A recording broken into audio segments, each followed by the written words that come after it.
오직 성령의 충만을 받으라 라는 주제를 가지고 에베소 5장 14절에서 21절 말씀을 살펴보려고 하는데요. 한번 다 읽어봤으니까 이제 바로 연결해 보겠습니다. 지난주에 잠자는 자여 깨어라 에 대해 두 번째 시간을 가졌죠. 실은 이것에 대해 연결된 부분이에요. 그래서 14절부터 보면 그러므로 이르기를 잠자는 자여 깨어서 죽은 자들 가운데 일어나라 라고 말씀하시면서 17절 말씀에 그러한 상태에 있는 사람을 어리석은 자로 표현하고 있어요. 어리석은 자. 우리 지난주에 설교를 들어봤던 분들은 이것들을 어리석은 자, 또 게으른 자 이런 의미로 설명되어 있죠. 그리고 방탕한 자라고 표현했던 것이죠. 그러니까 잠자고 있다는 그 상태를 설명해 주었던 거예요. 에베소 5장에서는요. 이런 사람들을 어떤 사람이다 라고 했어요. 지혜가 없는 자, 또 악한 자, 또 게으른 자, 어리석은 자, 또 방탕한 자라고 표현하고 있다는 것입니다. 그러면서 17절의 말씀에 오직 주의 뜻이 무엇인가 이해해라 라고 말합니다. 잠을 자고 있으면 이해할 수 없겠죠. 당연히요. 18절 그러면서 술 취하지 말라 이는 방탕한 것이다 라고 말하면서 오직 성령의 충만을 받으라 라고 말했다는 것입니다. 잠자는 자는 깨어라 라고 하였던 것에 대하여서 우리는 어떻게 이해해야 되느냐, 즉 에베소서에는 깨어라라는 관점을 어떻게 봐야 된다고 했죠? 회개해라, 계몽되어진다, 계몽해야 된다라는 관점입니다. 이걸 좀 더 구체적으로 설명하면 육체의 생각에서 떠나라. 지금 현재 이건 에베소서의 말씀을 기준으로 해요. 그동안 강의했던 내용으로요. 그리고 악한 자에게서 떠나라. 열매 없는 어둠의 일에서 떠나라. 그리고 주의 말씀을 거스리고 분쟁을 일으킨 자들에게서 떠나라. 경건의 모양이 있으나 경건의 능력을 부인하는 자와 거룩하지 않는 자와 그리고 자기를 사랑하며, 이 자기를 사랑한다는 뭐예요? 자기예요. 자기를 사랑하며 돈을 사랑하며. 이 돈을 사랑한다는 것은 어떤 의미를 가지고 있죠? 이게 부하려고 하는 자들이에요. 어떻게 하든지 부하려고 하는 자들에게 말하는 것입니다. 돈 자체를 사랑한다라는 의미보다는 부하려고 사랑하는 거예요. 그래서 돈이 우선주의적인 사람을 말하는 거겠죠. 그리고 자긍하며, 이 자긍이라는 것은 이미 설명했지만 자만하고 교만하다는 의미를 함께 포함시키고 있습니다. 그리고 해방하며, 부모를 거역하며 감사치 아니하며 무정하며 온통함을 풀지 않습니다. 참소하며 절제하지 못하며 사나우며 선한 것을 좋아하지 않습니다. 그리고 이런 사람 배반하며 조급하며 자고하며 쾌락을 사랑하기를 하나님 사랑한 것보다 더한 자들에게서 뭐 하는 거예요? 떠나는 것을 뭐라고 했다? 잠에서 깨어나는 거예요. 그러니까 지난주 1, 2강을 통하여서 잠에서 깨어나라 라고 하는 첫 번째, 두 번째 시간을 통하여서 이것들을 설명하고 있었다는 거예요. 떠나야 되는 것을 이야기하고 있는 거죠. 이 말을 에베소 5장 18절에서는 이제 한마디로 함축해놨다는 거예요. 이 말을 한마디로 함축했다는 거예요. 어떻게 해놨냐? 술 취하지 말라고 했다는 거예요. 이 말을. 한마디로 술 취하지 말라. 대신 무엇을 받으라? 성령의 충만을 받으래요. 그러니까 잠자는 자여 깨어라 라고 하는 말은 다른 말로 술 취하지 말라 라는 말과 한마디로 정리할 수 있겠죠. 그러니까 지금 이제 18절 용어가 그렇게 쓰여 있을 뿐이지 술 취하지 말라는 것은 술 자체에 대한 내용도 있지만은 그 이상의 아까 설명했던 뭐예요? 진리를 거스리고 자기를 사랑하며 돈을 사랑하며 자긍하며 부모를 거역하며 무정하며 온통하며 참소치 아니하며 절제하지 못하며. 술 먹으면 이런 현상이 나타나요. 실질적으로 나타나요. 사나우며 조급하며 배반하며 이런 일들이 나타난다는 것입니다. 그리고 쾌락을 사랑합니다. 그리고 하나님보다 이런 관점들을 한마디로 설명하기를 술 취하지 말라라고 사도 바울은 설명하고 있어요. 그리고 대신 뭘 받으라? 성령의 충만을 받으라고 말합니다.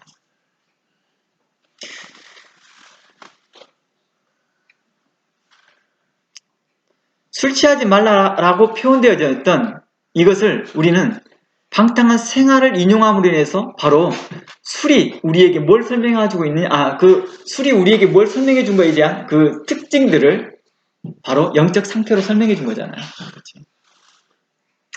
솔직히 당시에는요, 술이 굉장히 사람들에게 흔히 마셨던 것입니다. 그래서 일반화돼 있었죠, 술이요. 우리나라도 그랬고요. 우리나라 초기에 복음이 들어오기 전에 술이 일반화되어 있었죠. 그리고 모든 사람이 술을 마시죠. 그래서 초대교회도요, 이 술 마시는 문제가 심각한 문제 중에 하나였어요, 솔직히요. 이 실질적으로 술 마시는 문제를 때문에요. 그래서 여기서 나타나는 해프닝이 보면서 너무 흡사한 거예요. 너무 흡사한 거예요. 요즘은 이렇게 흡사한 것을 또 나르시스트나 또 편집증이나 자기 인격 장애에 대한 어떤 사람들하고 연결시키기도 해요. 바로 이런 관점이라는 거예요. 시대적으로 말을 표현했다는 거예요. 이 모든 것을 성경은 계속해서 일괄적으로 설명하고 있는 것이 창세기부터 계시록까지 설명하고 있는 게 죄라는 단어를 쓰고 있다는 거예요. 죄. 그게 어떤 용어로 시대에서 어떻게 쓰이든지 간에 성경은 똑같이 죄라고 표현하고 있다는 것입니다. 그래서 여러분들이 잘 알고 있는 그 디모데 전설을 가보면 이런 일이 나오잖아요. 그 목회서 신세 가보면 집사를 뽑을 때 어떤 사람을 뽑으라? 술에 임박이지 않는 사람, 술을 즐기지 않는 사람, 술을 즐기지 않는 사람과 임박이지 않는 사람, 이 두 사람을 함께 포함시키고 있다는 거예요. 그러니까 술을 즐긴다는 건 뭐예요? 술을 즐겨 마신다는 거예요. 아, 나는 그래도 무엇은 아니에요? 중독은 아니에요. 이렇게 하는 사람에 대하여서 말한다고. 아, 즐겨 마신 것도 포함됩니다. 이렇게 말해줘야 되는 거죠. 그래서 술에 대한 나타나는 현상 때문에 그렇다는 것이죠. 잠언서 23장 한번 가볼까요? 이 술로 인하여서 어리석은 태도와 상태를 이제 좀 이 잠언서 23장에서는 좀 자세히 설명해 주고 있는데요. 29절에서 35절 말씀인데요. 한번 읽어보고 지나가 보겠습니다. 나중에 이 술에 대한 내용들은 여러분들이 더 스스로 연구해 봐도요, 굉장히 재밌는 것들이 많이 나타날 겁니다. 이미 또 전에 한번 설명했던 내용들이 있으니까 이건 간단히 읽고 지나가겠습니다. 재앙이 누게 있느뇨, 근심이 누게 있느뇨, 분쟁이 누게 있느뇨, 온망이 누게 있느뇨, 까닭없는 창상이 누게 있느뇨, 붉은 눈이 누게 있느뇨. 여기 보니까 지금 현재 어디 말씀하고 비슷해요? 에베소 말씀하고 너무 흡사하잖아요. 그쵸? 상태가요. 근심, 분쟁, 온망, 시기, 이게 에베소에 나왔던 말들이에요. 술에 잠긴 자에게 있고 혼합한 술을 구하는 자에게 있다라고 말하잖아요. 그렇죠? 31절 포도주는 붉고 잔에서 번쩍이며 순하게 내려가나니 너는 그것을 보지도 말지어다. 자, 여기서 보지도 말지어다 라는 말이 지금 에베소의 말씀과 연결되죠. 뭐였어요? 너는 참여하지 말라. 거기서 떠나버려라 라고 말하잖아요. 근데 그것이 뭐예요? 번쩍이면 순하게 내려간대요. 그런데 32절 이게 마침내 뱀같이 물 것이며 독사같이 쏠 것이라고 말하잖아요. 그러니까 처음에 받아들이면 굉장히 부드럽게 되고 다 뭐예요? 뭐 이게 교훈으로 이야기한다면 다 이해되는 것 같이 느껴진다는 거예요. 모든 걸 다 해결해 줄 것처럼 보인다는 거예요. 거짓된 교훈과 거짓된 말씀들이 그렇겠죠. 그러니까 뱀이 하와에게 요구했던 것과 같습니다. 말했던 것과 같습니다. 33절 내 눈에 괴이한 것을 보일 것이다. 내 마음은 망령된 것을 바랄 것이며 너는 바닷 가운데 누운 자 같을 것이며 돛대 위에 누운 자 같을 것이다. 이게 뭐예요? 지금 홀로 있는 거잖아요. 그렇죠? 내가 스스로 말하기를 사람이 나를 때려 나는 아프지 아니하고 나를 상하게 하여 내가 감각이 없도다. 내가 언제나 깰까 다시 술을 찾겠다 하노라. 자, 35절 말씀 볼까요? 너무 신기하죠?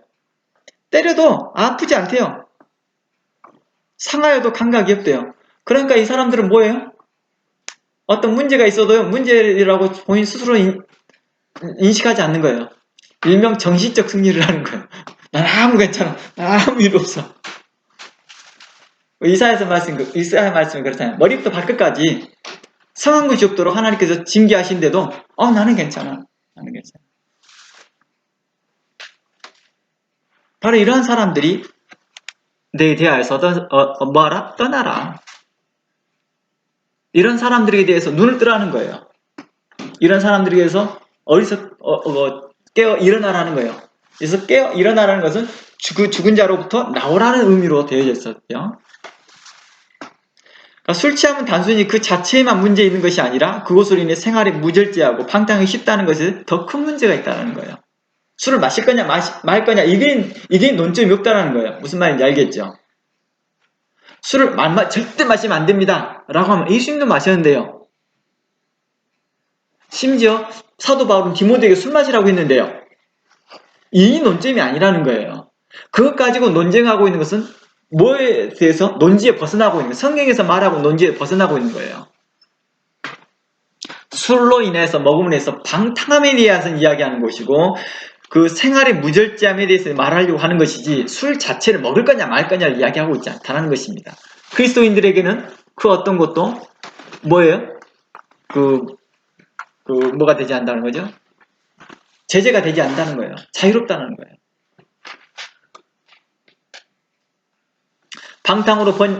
특히 방탕으로 번역된 이 현상이 뭘 말해주고 있냐면 이 방종하다, 돈과 유욕을 품다라는 의미를 가지고 있습니다. 즉 사도 바울이 술에 대한 언급을 종합적으로 설명해 보면서 교회 안에 술로 방탕한 자들이 있듯이 교회 중에 성도라 하지만 육체적인 생각을 가진 자들이 있다는 것을 말해주고 있는 거예요. 무슨 말인지 알겠죠? 교회 안에 에베소 교회 안에 술 취하지 말라 이 말은 교회 안에 술 취한 자가 있다는 뜻이잖아요. 그렇죠? 이 말을 다시 의미적으로 보면 교회 안에 어떤 사람이 있다는 거예요? 육신의 생각을 가지고 있는 사람들과 또 주의 말씀을 거스리고 자기를 사랑하고 경건의 모양은 있으나 경건의 능력을 부인하고 하나님 사랑은 보다 대신 쾌락과 자기를 사랑하며 돈을 사랑하며 자긍하며 교만하고 해방하며 부모를 거역하며 감사치 않는 자들에게 대하여서 뭐하라? 금하라 라는 거예요. 술 취하지 말라는 거. 술을 금하라는 이 말이죠. 술 취하는 걸 금하라. 그리고 오늘 나를 성령의 충만을 받으라는 것은 이제 그들을 떠나고 돌이키고 회개했다면 이제 마음으로 주께 노래하며 찬송하며 그리고 시와 찬미한 신령한 노래들로 서로 성도들끼리 화답하라 라고 하는 거예요. 그리고 그리스도를 경외함으로 피차 복종하고 범사에 우리 주 예수 그리스도의 이름으로 항상 아버지 하나님께 감사하는 삶을 살라라고 하는 내용이 21절, 20절, 21절 내용이라는 거예요. 무슨 말인지 이해됐죠? 그러니까 성령의 충만을 받으라라는 것은 이제 성령의 충만을 받으라는 것, 이 말이 무슨 뜻이라고요? 시와 찬미로 마음으로 주께 찬양하고 시와 찬미와 신령한 노래로 서로 성도들끼리 화답하라는 거예요. 우리 그래 있잖아요. 찬양 같이 부르는 거 있잖아요. 이걸 서로 화답한다는 거예요. 나는 찬양 부르는데 다른 사람 안 불러요. 이것을 화답이라고 말하지 않고 있죠. 어떤 사람 목사님이 설교하는데 아멘으로 대답하지 않는 거예요. 가만히 있는 거예요.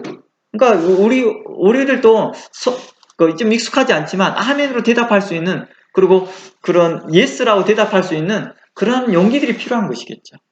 아니면 마음으로라도. 그런 것이 화답이 필요하다는 거예요. 그렇죠? 성도들이 찬양하고 있는 동안에 함께 찬양하고 함께 기도하고 있을 동안 함께 기도하고 이러한 것들이 서로 화답하는 거라고 말하는 것입니다. 서로 지체됨을 확인하는 것이죠. 그리고 그리스도를 경외함으로 피차 복종하라 라고 말합니다. 이러한 것들이 바로 하나님 앞에 합당한 것이죠. 이제 성령의 충만을 받으라는 말을 좀 자세하게 풀어나가 보겠습니다. 에베소서를 중심으로 해서요. 이제 지금까지 약간 소론적인 부분이 있다면 이제 좀 더 구체적으로 들어가 보려고 합니다. 오늘 본문에서 성령의 충만을 받으라고 한 것은 이제 잘 생각해 봐야 돼요. 성령의 충만을 받으라 이라는 이 말은 성령의 인치심과 좀 차별이 있습니다. 이 말이 좀 무슨 말인지 잘 못 들었더라도 그냥 그렇게 듣고 있으세요. 설명해 드릴 테니까요. 성령이 내주한다는 말 들어보셨습니까? 그러니까 성령이 내주했다. 그러니까 내 안에 거한다는 말을 내주라고요. 내 안에 거하신다. 성령 세례라는 말 들어보셨어요? 예, 성령 세례. 그러니까 성령 세례, 성령 내주, 성령 인치심 이것과 성령의 충만함은 성격이 좀 다르다는 거예요. 성격이 좀 달라요. 성령의 내주, 세례라는 의미는요. 소유라는 개념을 가지고 있습니다. 소유. 그러니까 성도로서 선택되었다라는 의미예요. 나 성령 세례 받았어요. 나 성령께서 내주하셔요. 성령께서 인치셨어요. 라는 말은 너는 내 거야. 너는 성령의 전이야. 너는 아버지 거야. 너는 그리스도의 자녀야. 그리스도의 사람이야. 너는 그리스도로 구원받았어. 라는 말을 해주고 있는 거예요. 선택되었다. 성도다. 라고 말해주는 거예요. 즉 그리스도인에게 내주하신 성령으로 말미암아 우리가 그리스도를 주라 부릅니다.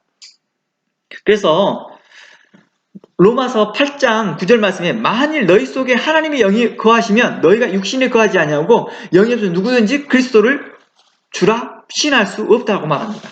그리고 그리스도의 사람이 아니다라고 말합니다.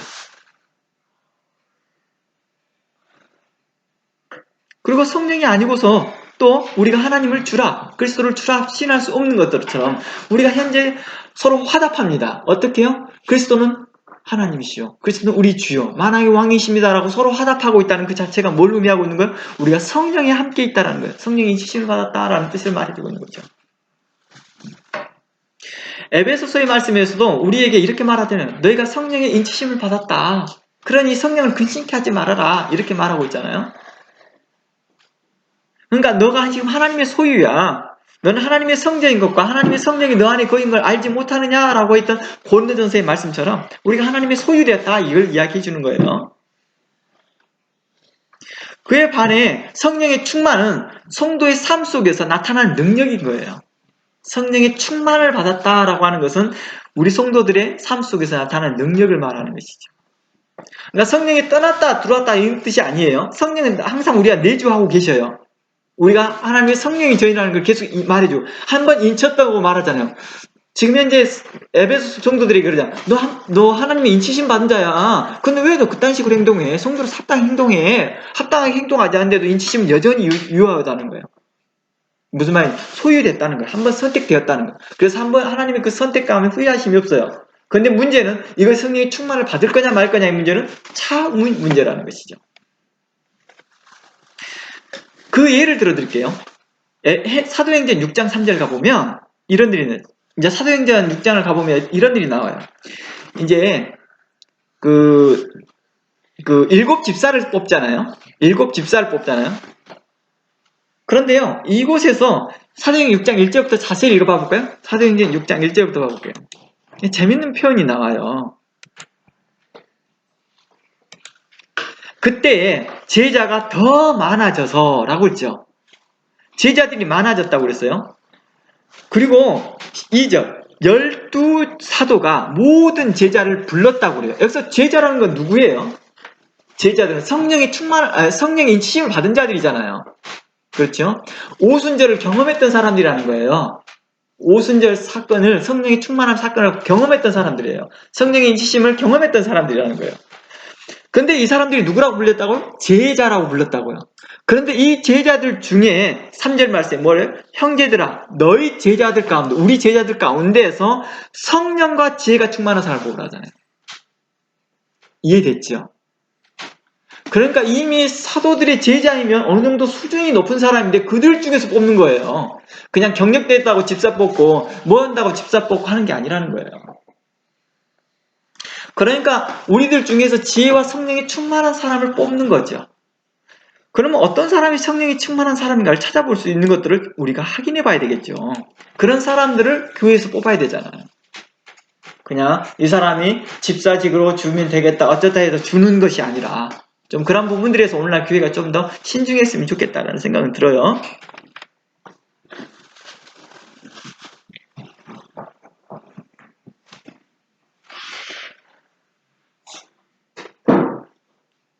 그래서 성령의 내주하심과 성령의 충만하심이 이게 동시에 일어나는 것도 있어요. 동시에 일어나는 것. 그래서 성령이 내주하였다는 것을 성령이 충만하였다라고 말할 수도 있고요. 성령이 충만하였다는 것을 성령이 내주하였다는 말로 동시에 쓸 수 있습니다. 이 두 가지 역사는 한 성령이 행하시기 때문이죠. 그러나 성령의 충만은 계속해서 한번 인치심을 받고 난 다음에 충만이 왔다라고 말하는 것은 성령이 떠났다가 다시 들어왔다는 의미가 아니라 계속해서 우리에게 역사하시고 있다라는 의미를 보면 좋을 것 같습니다. 이제 다시 주제 초점으로 들어가서 성령의 충만함은 그리스도인이 능력의 삶을 살아갈 수 있도록 하는 것이다 라고 하는 초점을 이제 기억해 보시기 바랍니다. 그래서 성령의 충만은 좀 전에 언급했던 것처럼 마음으로 주께 노래하며 찬송하며 시와 찬미와 신령한 노래들로 서로 성도들끼리 화답하며 그리고 그리스도를 경외함으로 피차 복종하고 범사에 우리 주 예수 그리스도의 이름으로 항상 아버지 하나님께 감사함을 살 때에 어떤 일이 발생돼요? 성령의 충만함이 와요. 자, 우리 예전에 기도원에 가서 기도하다가 찬양하다가 성령의 충만함을 받잖아요. 그걸 인식해 보시면 되잖아요. 그것을 에베소는 좀 젠틀하게 말해주고 있는 거예요. 시와 찬미로 서로 화답하며 서로 성도들께 함께 뭐하고 화답하며 그러니까 함께 찬양하고 기도하고 이런 의미겠죠. 뿐만 아니라 피차 뭐예요? 경외하라는 피차 복종하래요. 성도들끼리 뭐예요? 서로 사랑하고 복종하는 것이죠. 분쟁이 없이 해야 한다는 것입니다. 반대로 주의 말씀을 거스리고 육체의 생각을 하고 있고 공중 권세 잡은 자를 따라다니고 그런 거 있으면 어떻게 해요? 안 되겠죠. 그런 사람들한테 성령의 충만이 일어난다? 그건 좀 이상하잖아요. 경건의 모양이 있는데 경건의 능력을 부인하는 사람에게 성령의 충만이 일어난다? 좀 이상하잖아요. 갑작스레 부흥에 참석했는데 갑작스레 그 사람이 성령의 충만을 받았어요. 좀 이상하잖아요. 그 한 사례를 한번 볼게요. 고넬료 가정을 한번 봐볼게요. 고넬료 가정을요. 사도행전 10장 말씀 들어가 보세요. 사도행전 10장을 말씀 이제 1절부터 보면 이런 내용이다. 가이사라에 고넬료라는 사람이 있으니 이 사람은 어떤 사람이 2절 그가 경건하여 온 집으로 더불어 하나님을 경외하고 백성을 많이 구제하고 하나님께 항상 기도했다고 말하잖아요. 그러니까 고넬료 가정에 성령이 충만했던 이유는 전혀 믿지 않았던 사람이 갑자기 믿었기 때문이 아니에요. 베드로를 통해서 고넬료가 하나님을 전혀 몰랐어요. 그런데 갑작스럽게 베드로를 통하여서 말씀을 듣다가 성령이 충만해진 게 아니라는 거예요. 고넬료가 원래 삶이 어땠다는 거예요? 베드로를 만나기 전에 그는 이방인으로서 하나님을 경외하고 주의 말씀을 따르고 경건하고 선을 행하고 구제하고 항상 기도하는 사람이었다는 거예요. 이때 뭐가 왔어요? 성령의 충만함이 왔잖아요. 그러니까 성령의 충만함과 성령의 인치심이 동일하게 이 역사에 일어난다는 거예요. 어느 때는요. 그러나 일반적으로 우리가 경건하지 아니하고 회개의 열매가 없는데 그 사람이 성령의 그 성령의 인치심을 받았고 성령의 충만을 받았다? 그럼 삶이 나타나야죠. 당연히. 그러니까 하나님을 찬양한다. 하나님께 내가 뭐 한다. 어떤 말로 100번 말을 해도 소용이 없는 거라는 거죠. 성령의 충만을 받은 사람 그 삶의 상태에서 나타나 버려요. 그냥요. 그것이 주변 사람들에게도 알려지더라는 거예요. 알려져요. 그래서 고넬료에 대해서요. 칭찬을 하잖아요. 주변 사람들도요. 혹시 예수님을 만났던 백부장의 하인이 죽었잖아요. 근데 사람들이 그냥 그 백부장이 주변 사람을 잘했다고 하잖아요. 그러니까 예수님이 그 하인을 고쳐주잖아요. 나의 삶은 없는데 하나님께 대하여서 뭐 하지 않는데 전혀 회개치 아니하고 그 생각을 바꾸지 않는데 성령이 충만이었다? 어느 집회 가서? 바로 이 부분에 대해서 우리는 페이크가 있다는 것을 자주 많은 신학자들과 목회자들이 말을 하고 있다는 거예요. 뉴질랜드에 오셔서 집회하셨던 로닝 앤 커닝 목사님이 그런 말을 했어요. 뭐라고 말했냐면 굉장히 오래된 이야기, 한 20년 전 이야기였던 것 같은데 그분이 이런 말을 해요. 어느 집회에 와서 사람들이 성령의 충만을 받았다고 생각하고 누가 선교지에 가겠습니까? 라고 하니까 거기 있는 많은 청년이 손을 들었다는 거예요. 그런데 선교지에 가서 많은 사람이 빼이라고 다시 본국으로 돌아와요. 문제를 막 일으키고 선교지에서 문제를 일으켜요. 선교하러 갔더니 선교를 당하고 있고 그리고 도리어 그리스도의 영광을 나타냈더니 막 사람들한테 짐이 되고 있는 거예요. 그런 사람들 추적해 보니까 어떤 사람들이에요? 평소에 별로 신실하지 않았던 사람들. 예수님을 처음 믿었던 사람들. 이런 사람들이 그러고 있더라는 거예요. 그러나 어렸을 때 주일학교를 충실하게 왔고 주일학교 교사 생활을 해왔던 사람들 있죠. 주일학교 교사 생활을 했던 사람들은 안정적으로 그 선교지에서 성공적으로 장착하고 있더라는 것을 로닝 앤 커닝 목사님이 발견하게 된 거예요. 자신들의 많은 제자들을 통해서 보게 된 거겠죠. 목사님이 한 번씩 설교를 하거나 집회를 하면 많은 사람들이 막 은혜를 입었거든요. 그때 많은 사람들이 그 감동을 받아서 할렐루야 성령이 임하였다라고 하였는데 실질적으로는 주변 보기에는 비슷하게 보였으나 성령님은 아시겠죠. 가짜로 흉내낼 수는 있어도 성령님을 속이지는 못하는 것이죠. 그 속이지 못하는 걸 어떻게 하냐? 선교 현장에 딱 가봤더니 나타나더는 거예요. 바로. 거기에서 막 징징징하고 있고 뭐 물이 없네, 모기가 뭐네, 어쩌네 저쩌네, 뭐씨 뭐하러 거기 선교지를 갔을까? 그러면서 뭐 그리스도에 대해서도 잘 알지도 못하고 말씀에 대해서 잘 알지는 못하고 막 갑니다. 성경을 너무 오해한 거지. 성령을 어떤 식으로 보니까 한 능력 파워 주는 걸로 뭐 슈퍼맨이 되게 하는 그런 걸로 인식하니까 인격으로 받아들이지 않냐. 능력으로 받아들이고 그러니까 문제가 있다는 거죠. 그러므로 성령의 충만을 받으라 라고 하는 것은 어떤 말이에요? 그러니까 잘 보세요. 우리에게 성령을 충만을 받으라 하잖아요. 그렇죠? 우리에게 성령을 충만을 받으라. 우리에게 어떻게 해야 될 것이냐? 이것을 우리에게 말할 때 성도로서 행하라 이 말과 같은 말이에요. 성도로서 합당히 행하라 이 말과 같은 뜻이라는 거예요. 베드로는 우리에게 성령의 충만함을 받는 길을 이렇게 제시합니다. 베드로는 4장 11절 말씀에 만일 누가 말하려면 하나님이 말씀하는 것 같이 하고 누가 봉사하려면 하나님이 공급하신 힘으로 하는 것 같이 하라. 이는 범사 예수 그리스도로 말미암아 하나님이 영광을 받으시게 함이니 그에게 영광과 권능이 세세에 무궁토록 있을지어다 라고 말합니다. 이 말이 같은 에베소서의 말씀과 같은 의미로서 우리가 성도로서 살아갈 때 말하려면 하나님이 말씀하는 것 같이 하고 봉사를 하려면 하나님이 공급하는 힘대로 하라 라고 말하는 것입니다. 즉 성령의 충만을 받으라는 말은 이곳에서 처음부터 나온 말이 아니지만 나온 것처럼 보이지만 실상 같은 의미로 계속 에베소 성도들에게 말하고 있다는 것입니다. 계속 이 말을 다른 말로 촉구하고 있다는 거예요. 성령의 충만을 받으라라고 촉구하고 있다는 거예요. 그 예로 5장에서는 성도로서 마땅히 행할 것을 행하라 라고 5장 서두에서는 말을 하고 있고 4장 서두에서는 거룩한 부르심에 부르신 성도로서 합당히 행하라 라고 말하고 있는 거예요. 그리고 오늘 에베소 5장에서는 술 취하지 말고 라고 말합니다. 그들을 떠나서 이제 깨어 일어나라 라고 말합니다. 잠자는 자여 깨어 일어나라 라고 말합니다. 그랬을 때 뭐 할 것이다? 그리스도께서 너에게 비칠 것이다 라고 말하죠. 그때에 그렇게 일어나고 나면 성령이 충만함이 일어난다는 거예요. 그렇게 떠나고 나면 성령이 충만함이 일어났다는 거예요. 죄에서 떠나고 나면 성령의 충만함이 있다는 거예요.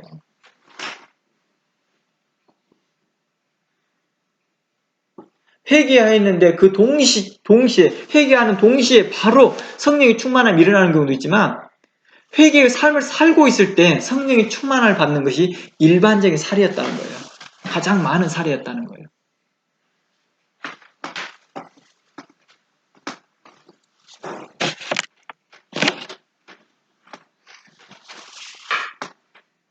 다시 에베소 5장 18절에서 21절 한번 다시 읽어보겠습니다.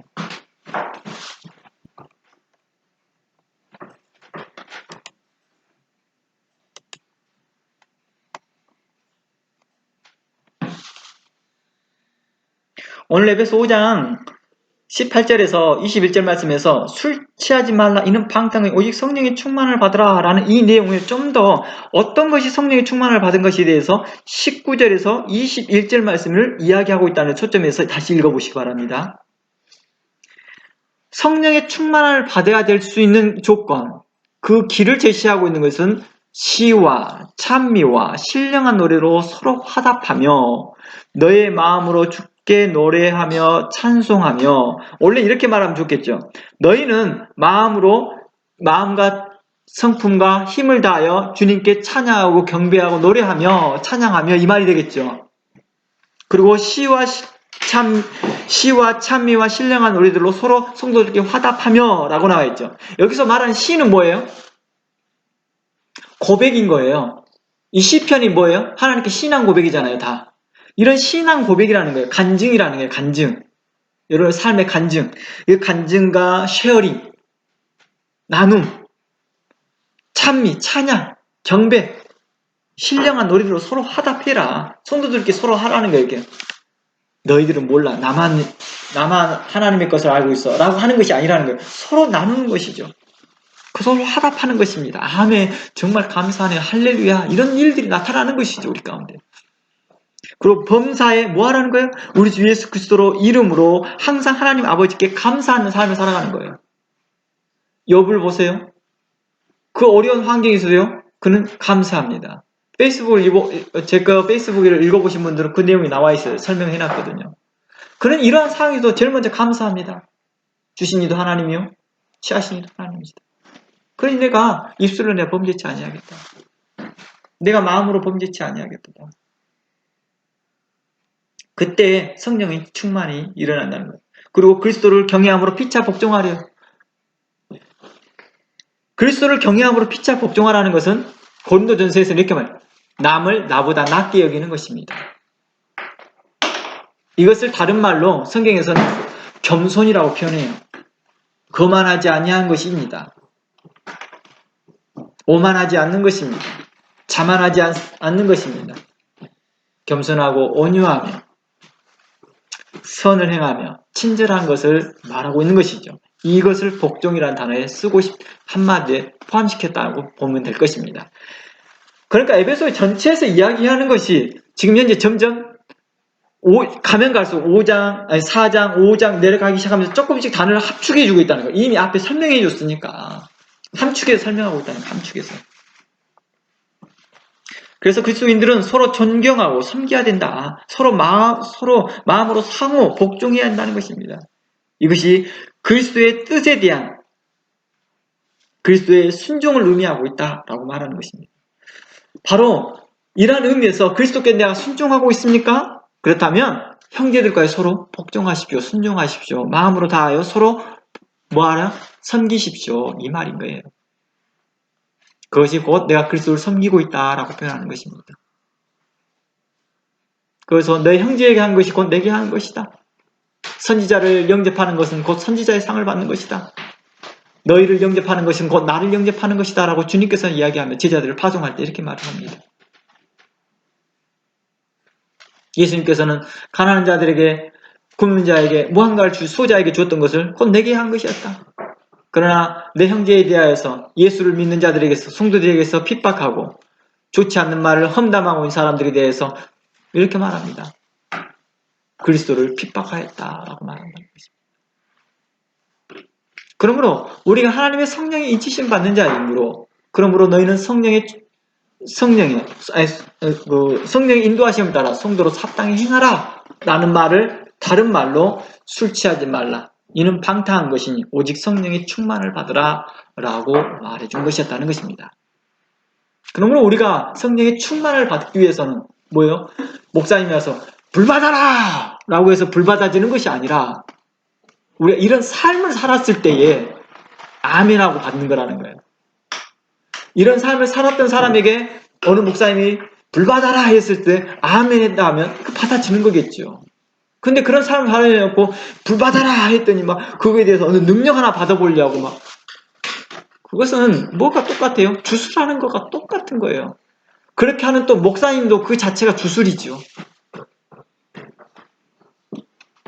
그러나 성도들에게 바른 걸 가르치고 의로운 걸 가르치고 선을 가르치고 교훈하고 책망하고 하나님의 말씀으로 하나님의 사람으로 책망하고 바르게 의롭고 선한 걸 가르치고 난 다음에 사도 바울처럼 성령의 충만을 받으라 능력 받으라 라고 했다 한다면 그 말을 기쁨으로 아멘 화답했을 때 여러분들이 받는다는 것입니다.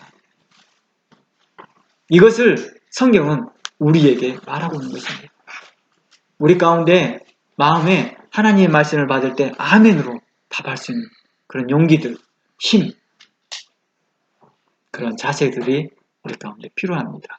그것들이 여러분 안에 성령이 충만케 하는 것이요. 여러분의 삶을 건강하게 하는 것이요. 여러분의 삶을 담대케 하는 것이요. 여러분의 삶을 질을 높여주는 것이라는 것입니다. 하나님께 복받는 길이요. 하나님께 의로운 길이요. 성도들에게 대하여서 우리가 영향력을 미칠 수 있는 주변 사람들에게 영향력을 줄 수 있는 그런 사람으로 되어진다는 것입니다.